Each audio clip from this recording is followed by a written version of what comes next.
নমস্কার বন্ধুরা, আজ আমি বানালাম চিকেন কিমা দিয়ে খিচুড়ি। সকাল থেকে এত বৃষ্টি শুরু হয়েছে যে কেউ আর বাড়ির বাইরে বেরোতে পারছি না।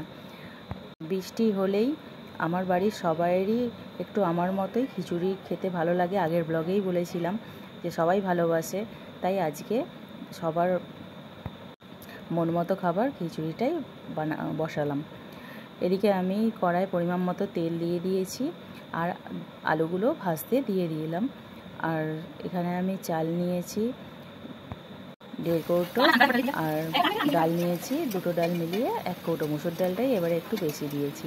তো আলুগুলো ভালোভাবে ভাজা হয়ে গেছে। এখানে আমি 2টে তেজপাতা দিয়েছি, জিরে আর শুকনো লঙ্কা ফোড়ন দিলাম, আর কোচানো পেঁয়াজগুলো ভাজতে দিয়ে দিয়েছি।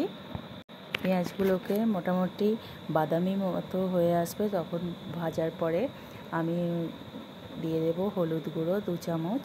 তো হলুদটা দিয়ে বেশ কিছুক্ষণ আমি ভাজতে দেব।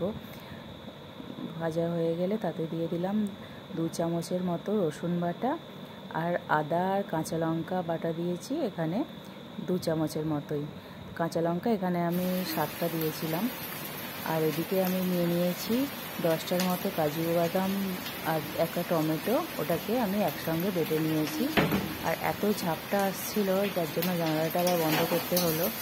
সকাল থেকে কতবার যে কারেন্ট যাচ্ছে আর আসছে তার ঠিক নেই। আর এইদিকে দিলাম জিরে গুঁড়ো 1 চামচ, ধনে গুঁড়ো 1 চামচ। আর খিচুড়ির ফ্যানটাও এদিকে পড়ে যাচ্ছিলো বলে তাই ঢাকাটা খুলে আর একবার বন্ধ করে দিলাম। আর লঙ্কা গুঁড়ো দিয়েছি খুবই সামান্য পরিমাণে। ছেলেটা অন্য দিনে খিচুড়ি খেতে চায়, আজ হঠাৎ কি হয়েছে কে জানে, বলছে ভাত খাবো। তবুও আবার আলাদা করে বানাবো, সেই জন্য একবারেই খিচুড়ি করেছি, যতটুকু খাবে এই ভেবে। আর এদিকে আমি চিকেনগুলো ভালো করে ধুয়ে নিলাম। ধুয়ে নিয়ে আর ওতে দিয়ে দিলাম। চিকেনটাকে ভালোভাবে আমি কষিয়ে নেব যতক্ষণ না তেল ছেড়ে আসছে। 5 থেকে 10 মিনিট আমি চিকেনটাকে বেশ কিছুক্ষণ থেকে কষিয়ে নেব।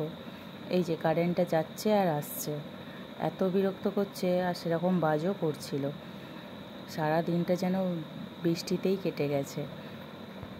তবে খিচুড়িটা কিন্তু এরকম বৃষ্টি পড়বে আর খেতেই বেশ ভালো লাগে। বৃষ্টি পড়ছে আর তার সঙ্গে খিচুড়ি। যাই হোক, এদিকে আমার চিকেনটা মোটামুটি কষাই হয়ে এসেছে। আর এদিকে আমার চাল আর ডালটাও মোটামুটি সেদ্ধ হয়ে এসেছে।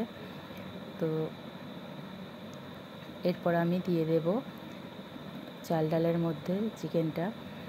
তো দিয়ে বেশ কিছুক্ষণ ফুটতে দেব। ওই 10 মিনিটের মতো ফুটে যাবে। ফুটে গেলে তারপরে আমি দিয়ে দেব 1 চামচের মতো গরম মশলা বাটা। আর তারপর নামানোর আগে দিয়ে দেব 1 চামচের মতো